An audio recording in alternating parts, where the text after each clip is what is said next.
First time আমার লাইফের সাথে একটা ঘটনা ঘটে হলো, যেটা হচ্ছে সহজ পদ্ধতিতে টাকা ইনকাম। তো কিভাবে সহজ পদ্ধতিতে টাকা ইনকাম করতে হয় সেটা তোমরা দেখো, এবং কি এই ভিডিওটা সকলকে শেয়ার করো, আর সকলের জন্য এই ভিডিওটা, বিশেষ করে আমার ড্রাইভার বন্ধুদের জন্য।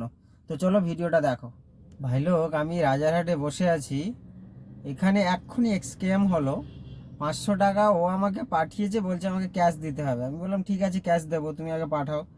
ও স্ক্যান করলো, স্ক্যান করে ওর কাছ থেকে ও টাকা দেখছি পাঠিয়ে দিয়েছে, ট্রান্সফার হয়েছে, কিন্তু আমার ব্যালেন্সে দেখছি, আমি চেক করছি টাকা নেই। কিভাবে স্ক্যাম? ওই যে ওই দুটো ছেলে সেই দাঁড়িয়ে আছে, এই দাঁড়িয়ে আছে। আমার থেকে হয়নি, আবার অন্য কারোর কাছে গিয়ে চেষ্টা করছে। কি অবস্থা! 500 টাকা আমাকে ও পাঠালো, পাঠিয়ে দেখছি আমার অ্যাকাউন্ট চেক করছে। আমি বলছি এইভাবে তো টাকা দেবো না, আমি আগে দেখিনি। তো বলছে না, টাকা ঢুকে গেছে। 500 টাকা সকাল থেকে ইনকাম করতে পারিনি, 500 টাকা ঝেপে নিল সাথে সাথে, মানে ঝেপে নিত। আমি একটু শুধু যে আমরা লাইনের ছেলে, আমরা তো জানি কিভাবে স্ক্যাম হয়। স্ক্যাম করে এক্ষুনি নিয়ে নিচ্ছিল 500 টাকা। ওর ওখান থেকে টোটালি দেখছি হিস্ট্রিতে উনি পাঠিয়ে দিয়েছেন, বাট আমার এখানে অ্যাকাউন্টে চেক করছি, কোনো টাকাই ঢুকেনি। এখনো দেখতে দেখতে যাচ্ছে সামনে, এই যে দাদার দোকান আছে, দাদার দোকানে দেখলো, ওখান থেকে পারলো না, ওখানে আবার সামনে কারোর কাছে যাচ্ছে। ভাই কি হচ্ছে এসব, স্ক্যাম কিভাবে করছে! আমার এই মানে লাইভেই প্রথম এইরকম ভাবে স্ক্যাম হলো।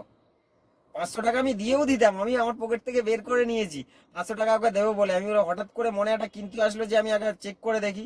তা আমি চেক করলাম, চেক করে কোনো ব্যালেন্সে দেখছি নেই, টাকা কোনো অ্যাড হয়নি। ভাগ্য ভালো ভাই দেখলাম, নাই তো আমার 500 টাকা একদম পুরো জলে চলে যেত। তো এইভাবে সাবধানে থেকো এরকম স্ক্যামারদের থেকে।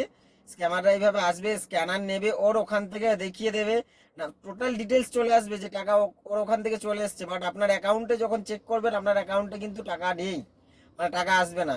তো একটু এইসব স্ক্যামারের কাছ থেকে বেঁচে থাকুন অন্তত। আর ভিডিওটা যদি ভালো লাগে একটু লাইক শেয়ার করে দিন, কারণ এরকম যে কারোর সাথে আর ঘটুক আমিও চাই না, কারণ আমার সাথে যা ঘটলো।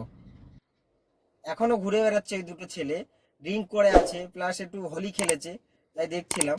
বাট ওরা আমার কাছে এসে যথারীতি জোর করছে যে চলে গেছে, চলে গেছে, আপনি টাকা দিয়ে দেন। আমি পকেট থেকে টাকাও বের করে দিয়েছি দেবো বলে। কি অবস্থা! সাবধানে থাকুন, সতর্ক থাকুন।